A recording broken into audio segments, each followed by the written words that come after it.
There's a haunted tunnel near Lexington, Virginia that I visited a few times.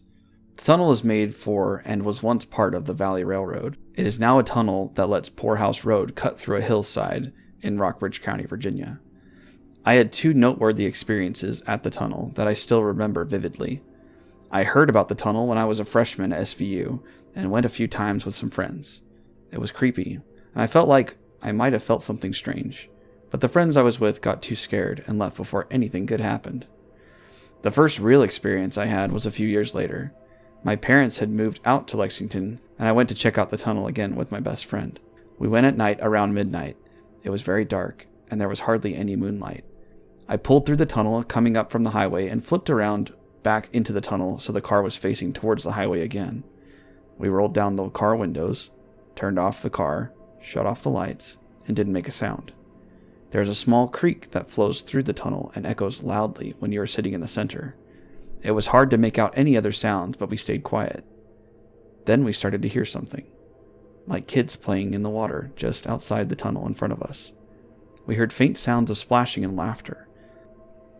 We both got goosebumps and whispered, "Did you hear that?" at the same time. Then we got the feeling there was someone at the other end of the tunnel behind us. I'm not sure how to describe how we felt or knew someone was there. It was like some distant memory was echoing in my mind. My friend said he felt like he had watched the experience a long time ago and was just now remembering it. We both felt that the person outside the tunnel behind us was a woman, a young lady. She seemed distressed, and we could feel the anxiety she felt. The contrast to the sound of the kids playing in the water made our feelings of unease worse. A short time later, we felt the presence of another person approach the woman.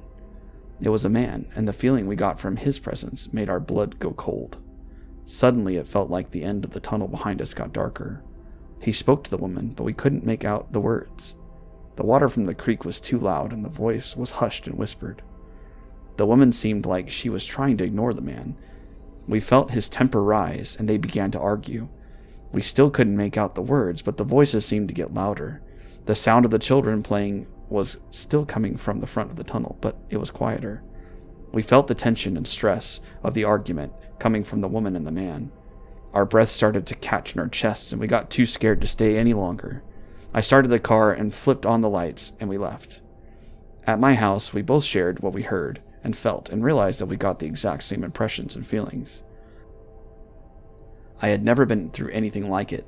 It was too real. We decided that night that we would go back again the following day and try to record the audio and convince ourselves to stay longer. The following day, we waited until about midnight again before going back. I brought the car through the same way, and seeing that there was no one around, we rolled down the windows, turned out the lights, and shut off the car again like the night before. I turned on an audio recorder and put it on top of my car. We waited. We felt colder than the night before, and we started shivering a few minutes in. The water from the creek was deafening, and the first thing we noticed was that we couldn't hear the kids this time. The only things we could perceive were darkness and the water. I whispered to my friend and asked if he heard anything or felt anything. He said no, but that he felt scared and his heart was pounding in his ears. Then we heard something. A rock moving. I thought it was just the creek pushing a rock through the tunnel at first. We focused our ears and attention behind us. We felt the presence of the man from the day before. We felt his fury, and somehow the tunnel felt darker and colder. The wind blew through the tunnel, and a rock skipped along the floor past my car. I freaked, and I thought it was someone messing with us, so I turned on a flashlight and pointed it behind us. We didn't see anyone. The feeling of the man's presence was still there, but we didn't see anything. I turned the light off. It was quiet. Only the sound of the water echoing in the tunnel. Then a rock hit my car, and we heard footsteps behind us. My stomach dropped, and my heart started pounding too loud to hear anything. I flipped on my flashlight again and pointed it behind us. No one was there, but we heard the footsteps coming closer and the sound of gravel under boots. Even when the flashlight was on the tunnel, I felt like it was getting darker, and my friend and I both began to panic. Whispering, my friend said, "We need to leave right now. I don't like this." I agreed and grabbed the audio recorder and started the car. We tore out of the tunnel and didn't slow down until we got to a fork near the highway. We made our way to a truck stop up the road and got some hot chocolate to try and shake off the creepy chill. My friend told me that he honestly felt that if we had stayed any longer, something bad would have happened. We discussed what we interpreted from the experience. The children were not there. We didn't feel or hear the woman. We only felt the presence of the man. His presence felt dark and murderous to me, and I feel convinced that he hurt or killed the woman.